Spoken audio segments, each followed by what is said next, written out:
Welcome back. My name is Rob Cornick and I'll be your instructor for this lesson.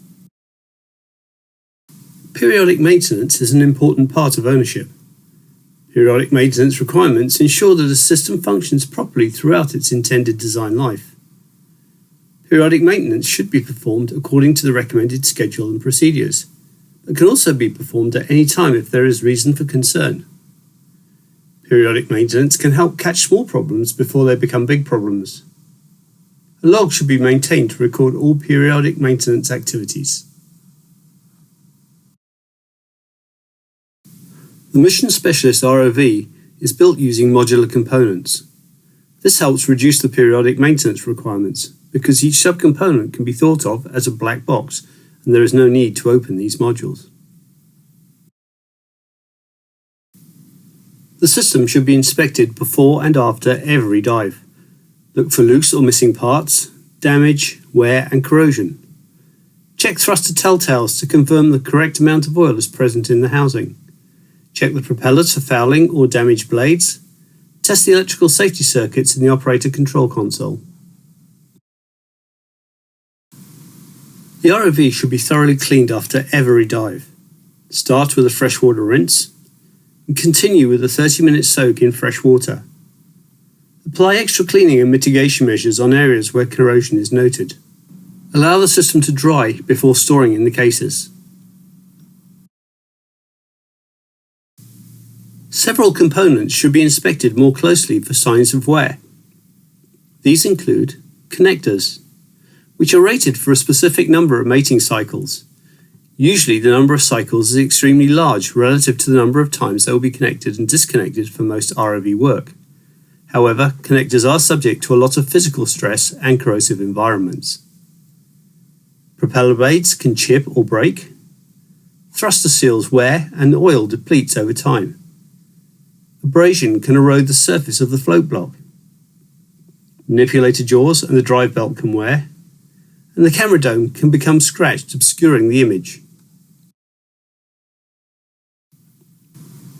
When conducting inspections or maintenance on connectors, perform a close inspection, looking for wear, corrosion or bent pins. Lubricate every time connected using the correct grease. Make sure the strain relief is in good shape and secured. Ensure all connection points are sealed before submersion. Use a dummy plug if necessary. A commonly overlooked item when inspecting the condition of a system or doing preventive maintenance checks is the tether. Again, a close inspection of the connectors internally and externally for damage, corrosion or bent or loose pins should be conducted. Check that the sealing caps are installed or available and that the strain relief webbing is secure on the tether and not damaged, and that the shackle extension is present. Finally, wipe a damp cloth down the length of the tether to remove any dirt and check for snags or tears in the outer sheathing before stowing it in the tether bag or rewinding it neatly on the reel, ensuring there are no twists. For those who have a tether deployment system, in addition to the cable and connector checks, keep the tether neatly spooled on the TDS. Make sure the TDS spool rotates smoothly. Clean the inside of the TDS box regularly and check for build-up of debris in the bottom. Try to avoid spraying water directly at the slip ring when cleaning. Make sure the winding handle is present and stowed safely in the box. Propellers are one of the few external moving parts on an ROV and can be subject to a lot of damage in the water, especially when operating near the seabed. Impact with debris can cause cracking, chipping and breakage. It is also possible to lose a propeller completely if it is not tightened properly on the shaft. Propellers should be replaced when chipped because the cracks are likely to lead to separation of the entire blade, which will affect the ability to fly the vehicle. This, according to Finagle's law, will happen at the worst possible time.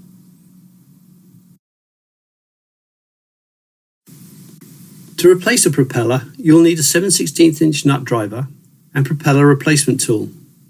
Place the propeller replacement tool over the propeller so that the posts are between the propeller blades. Then, using the 7/16 nut driver, loosen, but do not completely remove, the propeller nut. Be careful to keep the nut driver in line with the thruster shaft to avoid breaking the shaft. At this point, the propeller will be able to be pulled off the shaft without much effort. If it is stuck, you can try a light tap on the end of the nut to loosen the collet. After removal, replace the propeller with the correct type, either left or right. The propeller types are shown here. The right propeller also has a stainless steel collar around the base of the shaft. The left propeller is all plastic. Press the propeller onto the shaft as far as it will go, and then position the propeller replacement tool, again inserting the post between the blades. Tighten the nut as much as possible.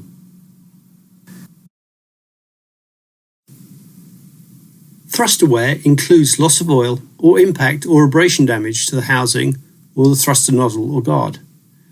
When the thruster telltale is retracted as shown, the thruster should be replaced within the next 100 hours of runtime.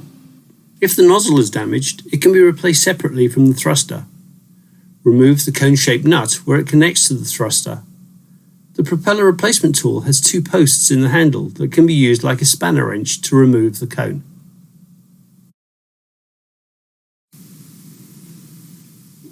Whenever changing thrusters or LED lights, they must be configured for their location on the vehicle. Thrusters are removed by disconnecting the cable and removing the two mounting bolts. The vertical aft thruster is mounted on a plate that must be removed first, and then the thruster can be removed from the plate. Thrusters are replaced by reversing the removal process and making sure the correct propeller is installed for the thruster's location. The thruster bolts are plastic to allow the bolt to break on impact rather than the thruster itself. Do not over-tighten the thruster nuts. See the operator's manual for thruster configuration information and programming steps. The float block can become abraded over time with contact and scraping over rough surfaces, especially when working around hulls and piers with barnacles. The float block should be replaced when wear becomes excessive or it loses its buoyancy. The tips of the manipulator are subject to wear and abrasion. The drive belt for the rotation is also subject to wear or breakage. These items can be replaced when necessary. Several wear items are not easily replaced in the field. The VideoRay factory can repair or replace worn items, including connectors or camera domes. Maintenance procedures should be logged and maintained. This can help keep track of when the task was performed and by whom. It can also help identify performance trends and anomalies and provide clues as to the cause of failures. Thank you for watching. For a more interactive training session and a printable version of these lessons, please click the link in the description below to be directed to our video training library at download.videoray.com/training/VTL.